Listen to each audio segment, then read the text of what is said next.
మహబూబాబాద్ జిల్లా కోమటిపల్లి గ్రామంలో ఉపాధి హామీ పనులకు గుండు చేయించుకొని వచ్చిన కూలికి ఫేస్ ఐడెంటిఫికేషన్ యాప్ ఊహించని ఇబ్బందులు తెచ్చింది.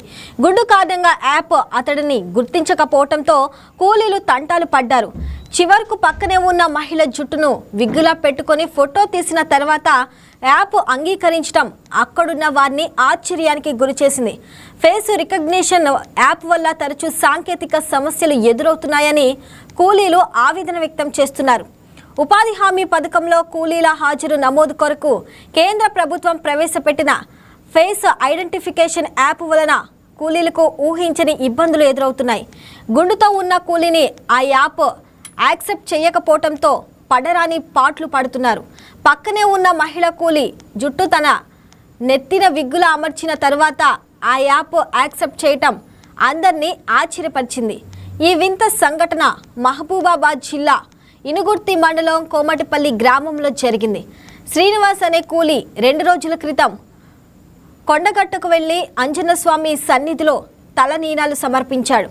గుండుతో గురువారం ఉపాధి హామీ పనులకు హాజరయ్యాడు. కూలీ పనికి వెళ్లే ముందు నిబంధనల ప్రకారం నేషనల్ మొబైల్ మానిటరింగ్ సిస్టమ్ ద్వారా యాప్లో ఫేస్ ఐడెంటిఫికేషన్ యాప్లో హాజరు నమోదు చేసుకోవాలి.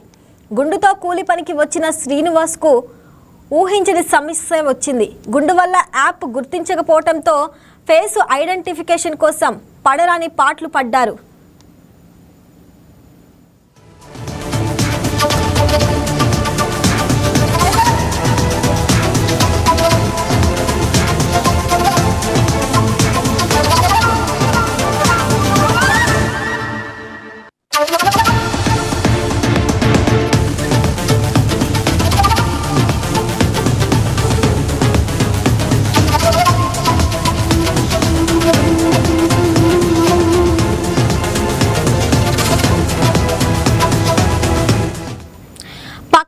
మరో మహిళ జుట్టును తన తల మీద విగ్గుల వేసుకొని ఫోటో తీసుకోవడంతో కూలీలందరూ అవాక్కయ్యారు.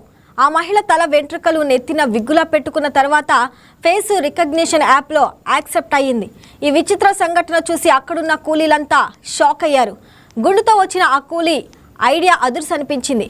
అయితే ఫేస్ రికగ్నిషన్ యాప్తో ఇలాంటి సాంకేతిక సమస్యలు చాలా ఎదురవుతున్నాయని కూలీలు అంటున్నారు.